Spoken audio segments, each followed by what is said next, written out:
Hi everyone, today's lesson is going to be the second part to 8-3, which is the second homework assignment that I posted for today, Wednesday. It's the assignments for Wednesday and Thursday this week. So earlier this week, this first part of 8-3 only covered the FOIL method, and I just wanted all the problems that you did were a binomial times a binomial. Today's examples I'm going to show you in the homework, again, that's covering for this lesson, is when you're doing the same idea, but it's not a binomial times a binomial, so the exact FOIL concept will not work. So I'm going to show you a couple examples, but also if you want to look in the book too, example 1 and example 4 both say the distributive property. So they kind of show it to you a little differently than I'm going to, so it's good to see all these different ways and you can see which one connects with you the best, okay? So the first thing I wanted to show you was how in 8-2 lesson from last week, that lesson was just how you could take a monomial times a polynomial and how you were just distributing out. For example, you're distributing out the 3m to the m and the 3m to the 5. So it goes with that same idea. The problems just get a little bit bigger, a little bit more complex. So I thought I would start, of the two examples I'm going to look at with you, I thought I would start with a binomial times a binomial because I want you to see how it also, what I'm showing you today, for binomials times binomials is just the same as FOIL, but we're going to look at it more in terms of distributing. So on this one, when you have a binomial times a binomial, you have to multiply 3m times both terms in this other binomial, which you'll see I use the same terms, right, as I did from lesson 8-2 there. And then after you do that, you also have to multiply this term 4 by the other binomial too, okay? So let's see what happens there. So 3m times m would be 3m squared. And then 3m times 5 would be 15m. And then to go distribute out the 4 times m would be a positive 4m. And then 4 times 5 would be a positive 20. And then you'll see that just like with FOIL, right, you end up with those like terms in the middle that you can combine. Okay. So again, that problem was really nothing different than just doing FOIL, but we just looked at it more in terms of distributing. Because if you look, real quick, I just want to explain this. If you look, when I did 3m times m, wasn't that the f in FOIL? When I did 3m times 5, that was the the outers in the FOIL, right? Outsides. Then the inners, when I did the 4 times m, that was the inners. And then the lasts were the 4 times 5. So all you're doing when you distribute or when you do FOIL is you're distributing, okay? So the problem with that, with not just thinking of FOIL, is what if you have a problem like this, which is what you're going to see on your assignment for today. If you don't have a binomial times a binomial, then you can't use the FOIL.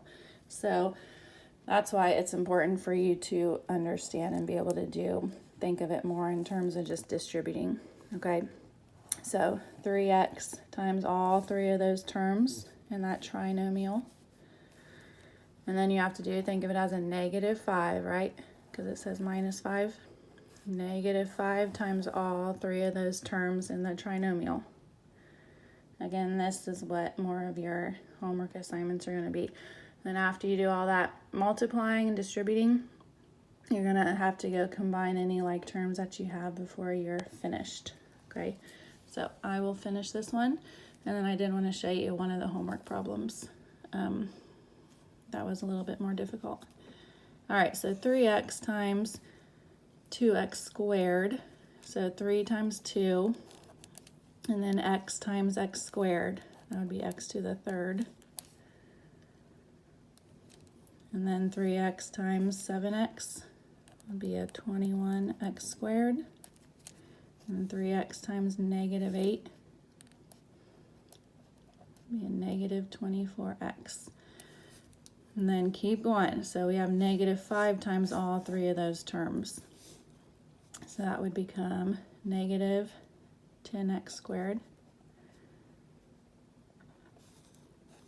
And then a negative 35x. And then lastly, we'll have a negative 5 times negative 8 would become a positive 40. So long answer right there, right? So we'd have to go look for any like terms that you have. Remember, like terms when you have the same variable raised to the same power, or when you just have constants. The constants are always like terms too. Like 40 is a constant, but 40 doesn't have any like terms with it. So all right, so I see a positive 21x squared and a negative 10x squared. Those are like. And then we have a negative 24x and a negative 35x. All right, and so you could just combine those.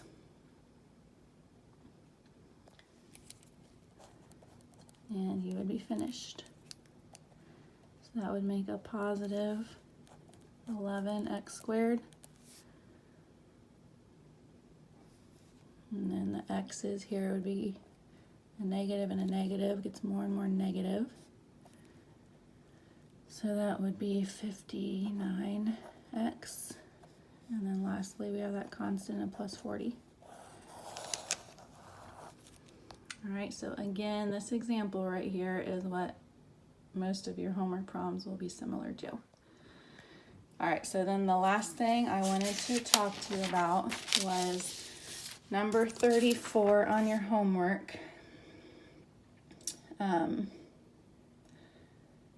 If you haven't checked it out yet, go ahead. And of course, like I always tell you, I want you to try it first. And then even when I give you little bits and pieces as I go through number 34, you can pause the video, and then you keep trying. After I give you hints, pause the video, keep trying to do more and more, and then finally you can check on the video for the answer. Because 34 isn't even, so you can't check that answer in the back. I did, so I don't forget to say it, I did write on the assignment on Google Classroom that you need to show your work. A lot of you aren't showing your work for these problems, and I need to see that you're actually trying them and not writing answers from the back of the book. So no work, I'm going to return it and ask you to do work, okay? So on number 24, there we are. They ask you to find the area, or write an expression to represent the area of the shaded region. So what you're going to have to do for this one is you have to find the area of the entire rectangle, okay? And then you're going to subtract out the area of the triangle inside of it. And then what you'll have left with is just the area of the shaded part. All right. So if you look at this one, you can see that for the area of a rectangle, very basic formula, just length times width. So we have a width of 4x plus 1, and then if you look, the length, you have a little bit of work to do there, right? You'd have 5x plus the 2x minus 3. So you would just end up with, for the area of the rectangle, that 5x plus 2x would that would make 7x, and then you still have the minus 3. So length times width, that would be the area of the entire rectangle. So again, if you want to stop and work through that yourself, and then you can come back on and I will show you how to finish out the area of the rectangle. Do that now. All right, so if I go and distribute, you could FOIL however you want to think about it would work. You would come up with that. All right, so that's the area of the entire rectangle. So then I told you we have to go find the area of the triangle and take that away from this. We're going to subtract it away from this trinomial. So over here, reminder, don't forget about the formula for a triangle. It's half base times height. So the triangle, you were told, had a base of 2x minus 3, and the height was 4x plus 1. So it doesn't really matter how you want to multiply. You can see that you have three things to multiply, right? We have a half, we have 2x minus 3, and you have 4x plus 1. And you know with multiplication, it doesn't matter what order you multiply in. We'll all come out with the same answer. So for the sake of me not having to deal with fractions right away, I didn't want to go distribute out a half, because if you see that, I'd end up having a fraction here right away, okay? So I decided I would go just do FOIL and multiply this binomial times this binomial. And I ended up with that. And then I just have to go multiply half. I'm going to go distribute out half to every term. Well, actually, no, I didn't. I went and combined the x's and got negative 10x. So I wrote minus 10x. And then I went and distributed out a half. Half times negative 3, I have negative 1.5. You can write it as negative 1.5, which is just 3 halves. So then again, we have to subtract this area. Right, we have to subtract the area that's not shaded, which is the triangle, from the entire rectangle, and we will have the area of the shaded region left, which is what the question asked. So again, go work on that, and if you want to come back when you're done and check with me, that would be awesome. So there's the problem, right? We have to take the area of the rectangle and then take away the area of the triangle. So this goes back to our first lesson in chapter 8. 8-1 lesson was on you adding and subtracting polynomials. So this is a great question because it covers everything you've done so far in chapter 8. So for subtraction, remember we would go make it addition, and everything in here turns to its opposite, right? So we have a negative 4x squared, a positive 5x, and a positive 1.5, or 3 halves. And then when you make an addition, you just have to go add up all the like terms there.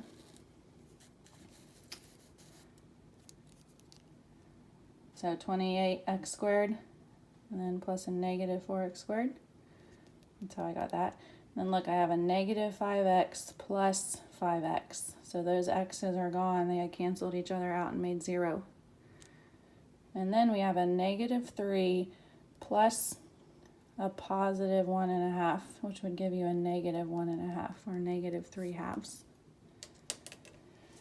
All right, so that is number 34 for you. Again, please, please, please try to do these. Challenge yourself, try to do them yourself, and I just wanted to work it out so those of you that struggled at a section could, you know, figure that part out and keep going.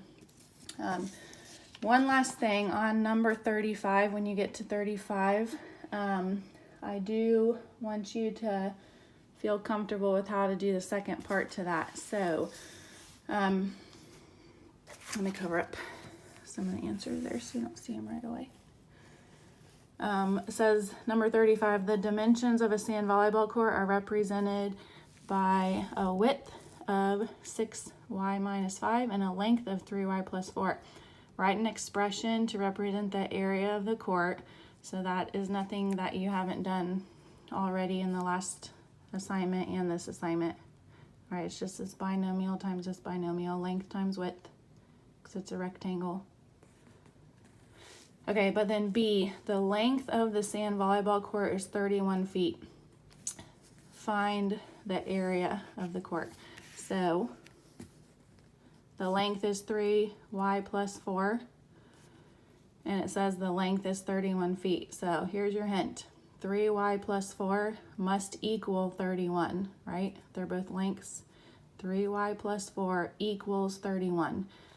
When you go and solve that, then go solve for y. Once you solve for y, you should be able to go figure out the actual width, like as a number, right? So many feet. So once you know what y is, go figure out the width. And then finally, you should be able to go and find the area of the whole court. The length is 31, and then you'll know the width. Okay, and you should be able to find the area of the rectangle. Good luck, as always. Let me know on Google Classroom or send me an email, and I can do other problems on the homework, work them out for you, and help you. Good luck. Bye.